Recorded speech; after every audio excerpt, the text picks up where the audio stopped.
नमस्कार दोस्तों, crescent education classes में आप सभी का स्वागत है। दोस्तों आज की वीडियो काफी खास होने वाली है जो कि आपको मदद करेगी अपना करियर बिल्ड करने में। दोस्तों जैसे कि आप जानते हैं कि प्रवक्ता के काफी सारे पद इस समय पर कॉलेजेस में खाली हैं और इस समय पर शिक्षा विभाग प्रवक्ताओं की कमी से जूझ रहा है। ऐसे में दोस्तों इस समय पर सबसे ज्यादा जो उम्मीद बनती है वो बनती है प्रवक्ता के पद आने की।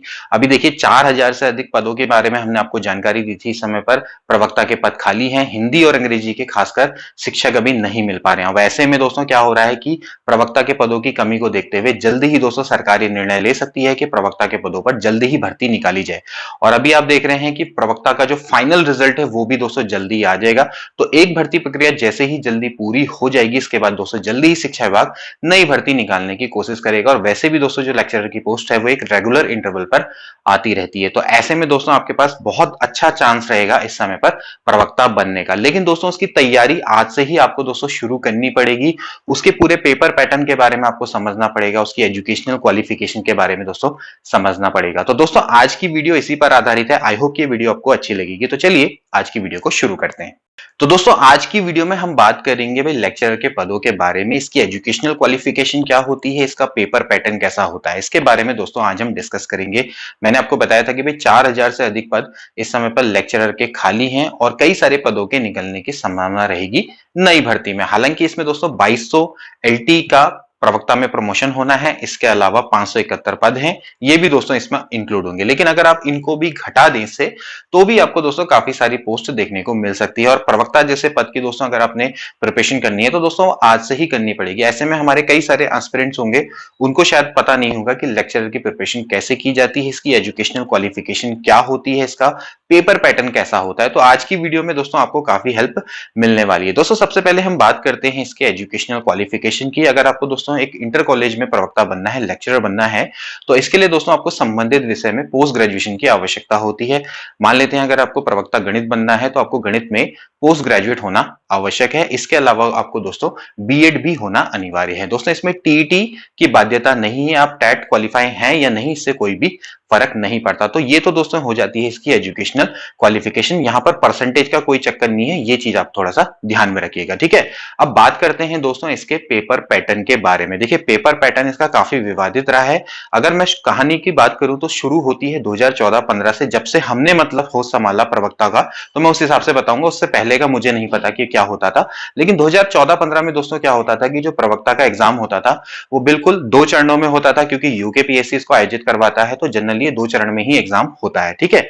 तो वहां पर भी दोस्तों क्या होती थी कि स्क्रीनिंग एग्जाम और फिर उसके बाद आपका क्या होता था, इंटरव्यू होता था। लेकिन जो स्क्रीनिंग एग्जाम है दोस्तों वहां पर बिल्कुल आपसे ऐसे क्वेश्चंस पूछे जाते थे जो कि इस समय पर प्रवक्ता में स्क्रीनिंग एग्जाम में पूछे जाते हैं, ठीक है। और इसके बाद इंटरव्यू में दोस्तों आपकी सब्जेक्ट नॉलेज को परखा जाता था, ठीक है। तो स्क्रीनिंग एग्जाम की दोस्तों हम बात करें तो वो 150 नंबर का स्क्रीनिंग एग्जाम का पेपर होता है जो कि आपका 5 पार्टों में बटा हुआ होता है। इसमें टीचिंग एप्टीट्यूड आता है जिसको कि 40 मार्क्स का कह सकते हैं। इसके अलावा उत्तराखंड नॉलेज दोस्तों इसमें पूछी जाती है जो कि अराउंड 35 मार्क्स की होती है। इसके अलावा आपसे उत्तराखंड राज्य के अलावा सामान्य अध्ययन भी पूछा जाता है जो कि 30 मार्क्स के अराउंड का होता है। इसके अलावा आपसे जनरल एप्टीट्यूड टेस्ट के भी क्वेश्चन पूछे जाते हैं और फिर हिंदी भी दोस्तों पूछे जाते हैं। तो कुल मिला के आपका 150 नंबर का दोस्तों ये पेपर बनता है, ठीक है। तो ये दोस्तों आपका स्क्रीनिंग एग्जाम का पैटर्न है जो कि पहले चला करता था और फिर उसके बाद आपका होता था इंटरव्यू, ठीक है। फिर क्या हुआ, इसमें काफी विवाद हुआ, क्योंकि विवाद ये था कि आप सब्जेक्ट तो पूछ नहीं रहे, आप सीधे इंटरव्यू में डायरेक्टली आप क्या कर रहे हैं, सब्जेक्ट पूछ रहे हैं। तो इससे पहले क्या हुआ कि आयोग ने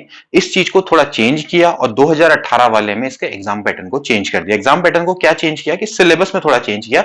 एग्जाम फिर भी 2 चरणों में ही होता था, जनरली प्री और आपका इसके बाद इंटरव्यू, यानी कि स्क्रीनिंग और इंटरव्यू, ठीक है। आयोग का दोस्तों जनरली प्रावधान यह होता है कि आयोग क्या करता है, फॉर्म मंगाता है, ठीक है। अब एक चरण में भी दोस्तों आयोग सिलेक्शन कर सकता है, लेकिन अगर उसमें एप्लीकेशन अगर बहुत ज्यादा पड़ जाए तो फिर आयोग को क्या करना पड़ता है, आपका स्क्रीनिंग एग्जाम रखना पड़ता है। स्क्रीनिंग एग्जाम एक तरह का क्या होता है, छटनी एग्जाम होता है। छटनी एग्जाम इसलिए इसको ऐसा बोलते हैं क्योंकि जो स्क्रीनिंग के मार्क्स होते हैं वो कभी भी आपके मेन रिजल्ट्स में नहीं ऐड होते हैं। जैसे कि हम बात करें, कुछ ऐसी पोस्ट होती है जिसमें बहुत कम अभ्यर्थी होते हैं, ठीक है। जैसे अभी हाल में ही कुछ पोस्ट आई थी, अगर आपने देखा होगा कि भूवैज्ञानिक की कुछ पोस्ट आई थी, तो वहां पर क्या है कि उनको लगातार कैंडिडेट्स उतने नहीं मिलते, तो वो क्या करते करते हैं, डायरेक्टली इंटरव्यू करके उनका रिक्रूटमेंट कर देते हैं। तो वहां पर अगर बहुत सारे कैंडिडेट्स होंगे तो फिर वो क्या करेंगे, उसमें उसका स्क्रीनिंग एग्जाम लेंगे, देन उसके बाद छटनी करके फिर उसके बाद उनका इंटरव्यू लेंगे। तो यहां पर भी दोस्तों इस तरह का ही है। अब प्रवक्ता जैसी पोस्ट है तो उसके लिए बहुत सारे कैंडिडेट्स ऑफकोर्स अप्लाई करेंगे, तो ऑफकोर्स क्या लेना पड़ता है कि स्क्रीनिंग एग्जाम लेना पड़ता है। ठीक है, तो 2018 में क्या हुआ कि इन्होंने स्क्रीनिंग एग्जाम के पेपर पैटर्न में थोड़ा सा चेंज किया। इन्होंने क्या कर दिया, 200 मार्क्स का पेपर रख दिया। 200 मार्क्स के पेपर में इन्होंने 100 क्वेश्चंस टोटल रखे, जो कि पूरे के पूरे सब्जेक्ट्स पर आधारित थे। ठीक है, उसके बाद जो इंटरव्यू हुआ वो इंटरव्यू भी दोस्तों क्या था, पूरा सब्जेक्टिव था, यानी कि आपसे सब्जेक्ट रिलेटेड क्वेश्चंस पूछे गए। ठीक है, जो कि मेरे हिसाब से काफी एक अच्छा पैटर्न था। लेकिन दोस्तों यहां पर क्या हुआ कि 2018-19 वाला जो रिजल्ट आया उसमें इंटरव्यू में काफी सारी अनियमितताएं पाई गई, क्योंकि दोस्तों ये प्रवक्ता का जो पद है दोस्तों वैसे भी समूह गौ का पद है, और वैसे भी मांग चल रही है कि जो समूह गौ के जितने भी पद हैं उसमें से इंटरव्यू को खत्म किया जाए।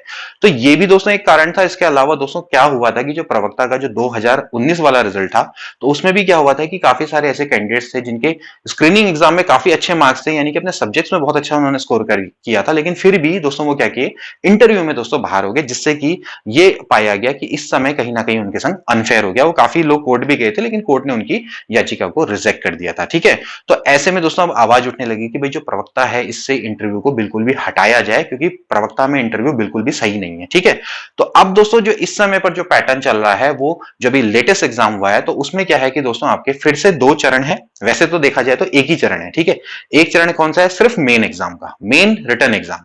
अब फिर वही होता है कि आयोग क्या करता है, एप्लीकेशन इनवाइट करता है। अगर उसको लगता है कि बहुत सारे कैंडिडेट्स हैं तो वो क्या ले लेता है कि स्क्रीनिंग एग्जाम ले लेता है, जो कि होना ही होना है, जिसकी 99% होने की संभावना रहती है। अब आप बताइएगा, अगर प्रवक्ता की पोस्ट आएगी तो आप अप्लाई करेंगे नहीं करेंगे, तो ऑफकोर्स आप अप्लाई करेंगे। तो भाई आयोग क्या कहता है, भाई हम तो बस मेन एग्जाम कराएंगे, अगर ज्यादा एप्लीकेशन आएंगे तो हम क्या कर देंगे, एक स्क्रीनिंग एग्जाम कर देंगे। तो फिलहाल अभी क्या होने वाला है, डेफिनेटली एक स्क्रीनिंग एग्जाम होगा और फिर उसके बाद आपका क्या होगा, मेंस एग्जाम होगा। तो अब इन्होंने क्या किया, पेपर पैटर्न को फिर से चेंज किया। पेपर पैटर्न अब जो वाला है, अब इन्होंने क्या किया है कि जो 2014 में स्क्रीनिंग होता था, ठीक है, स्क्रीनिंग वाला पैटर्न था, उसको अपने स्क्रीनिंग में डाल दिया, और जो 2018 में जो स्क्रीनिंग होता था उसको मेंस में डाल दिया। समझ रहे हैं, यानी कि जो 2018 में हमारा जो पेपर स्क्रीनिंग में होता था, यानी कि सब्जेक्टिव एग्जाम होता था, उसको इन्होंने मेंस बना दिया। मतलब कि दोनों अब आपके रिटर्न हो गए और इंटरव्यू हट गया। तो अब दोस्तों जो पैटर्न है उसके बारे में आपको बताऊंगा। इस समय पर दोस्तों जो पैटर्न है, स्क्रीनिंग एग्जाम होता है एक, ठीक है, वो 150 मार्क्स का होता है, 150 मार्क्स का। ऑफकोर्स उसमें नेगेटिव मार्किंग भी होती है। उसके 5 पार्ट होते हैं। एक में आता है टीचिंग एप्टीट्यूड, इसके अलावा जनरल नॉलेज, फिर उत्तराखंड नॉलेज, ठीक है, इसके अलावा general aptitude test. General aptitude test में आपसे दोस्तों थोड़ा सा मैथ्स एंड रीजनिंग के क्वेश्चन पूछे जा सकते हैं, और इसके अलावा दोस्तों हिंदी आती है। तो इसके लिए आपको दोस्तों थोड़ा सा प्रिपरेशन करनी पड़ेगी अगर आप लेक्चरर के लिए प्रिपेयर करना चाहते हैं तो। ठीक है, जनरल स्टडी में दोस्तों आपसे वही हिस्ट्री, ज्योग्राफी, पॉलिटी के दोस्तों क्वेश्चन पूछे जाते हैं। इसके अलावा उसमें करंट के भी क्वेश्चन पूछे जाते हैं। ठीक है, अब बात करेंगे दोस्तों, जब आप क्वालिफाई इसको कर जाते हैं, आपको जो इसको क्वालिफाई करने का कोई क्राइटेरिया नहीं है। It is generally based on merit, की जैसी आपकी मेरिट जाती है फिर उसके अकॉर्डिंग फिर आपका सिलेक्शन होता है। ठीक है, तो इसके बाद दोस्तों क्या आता है, मेंस एग्जाम होता है। जो मेंस एग्जाम है दोस्तों, ये इन्होंने इस बार 200 क्वेश्चंस का रखा है। ठीक है, 200 क्वेश्चन है, इसके लिए आपको 3 घंटे दिए जाते हैं। ठीक है, अब मेंस एग्जाम भी दोस्तों आपका रिटर्न टाइप ही होता है, लेकिन क्वेश्चंस क्या होते हैं, ऑब्जेक्टिव ही होते हैं। उन ऑब्जेक्टिव क्वेश्चंस को दोस्तों आपने सॉल्व करना होता है। जैसे कि मैथमेटिक्स है तो मैथमेटिक्स में आपके क्या होंगे, कुल मिला के 200 क्वेश्चन आपको दिखाई देंगे। तो इस तरह से दोस्तों जितना भी आपका जो संबंधित विषय होता है उसमें मेंस एग्जाम में दोस्तों आपसे 200 क्वेश्चन पूछे जाते हैं, जो कि आपके ऑब्जेक्टिव टाइप के होते हैं, और इसमें आपको 3 घंटे का दोस्तों समय मिलता है। तो जनरली दोस्तों यही इस समय पर एग्जाम का पैटर्न है।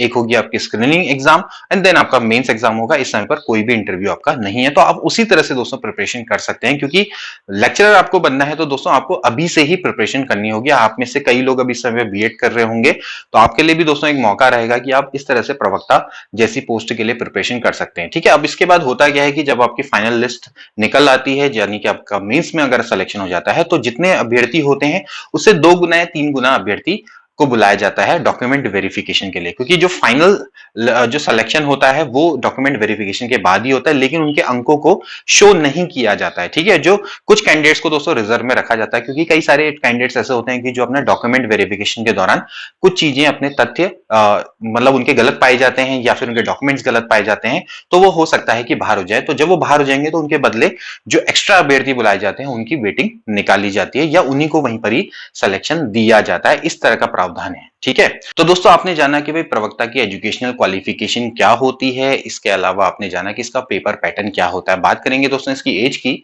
तो इसकी जो मैक्सिमम एज लिमिट है वो दोस्तों वो है 42।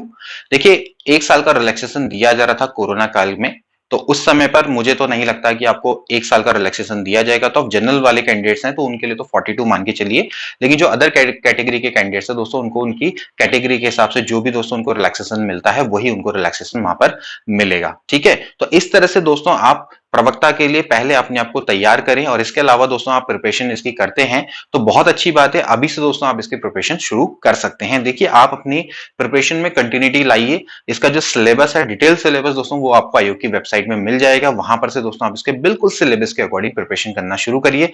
आज से ही दोस्तों अगर आप प्रिपरेशन करना शुरू करेंगे तो तभी से दोस्तों आपका यहां से सिलेक्शन मिलने के चांसेस बढ़ेंगे। देखिए अगर आप प्रवक्ता की बहुत अच्छे से प्रिपरेशन करते हैं तो आपके सिलेक्शन के चांसेस बहुत अच्छे बढ़ते हैं। और ये दोस्तों एक ऐसा एग्जाम है यूकेपीएससी में जो कि सबसे, मुझे लगता है सबसे इजी है निकालना, जिसको कि आप बहुत कम समय में अच्छी प्रिपरेशन के संग दोस्तों आप क्लियर कर सकते हैं। और एक बहुत ही रिस्पेक्टेड जॉब है जिसमें कि आगे जाके आपको कई सारे चांसेस मिलेंगे, आगे आपको सीखने के लिए भी बहुत सारी चीजें दोस्तों देखने को मिलेगी। और इसके अलावा दोस्तों आपकी जो जॉब है वो भी काफी अच्छी होने वाली है, जॉब प्रोफाइल भी काफी अच्छी होने वाली है, क्योंकि आपको स्कूल भी है दोस्तों एक काफी अच्छी प्लेसेस में मिलेंगे। जो इंटर कॉलेज है एटलीस्ट वहां पर रोड तो जाती होगी। तो इस तरह से दोस्तों आपको यहाँ पर ये फायदे लेक्चरर के मिलने वाले हैं, और जो इसका वर्क प्रोफाइल है वो भी आपको काफी अच्छा लगेगा। तो दोस्तों आज की वीडियो के लिए इतना ही। आई होप की वीडियो आपको नॉलेजेबल लगी होगी और आप पसंद आई होगी। तो मिलते हैं अगली वीडियो में। Till then take care and good bye.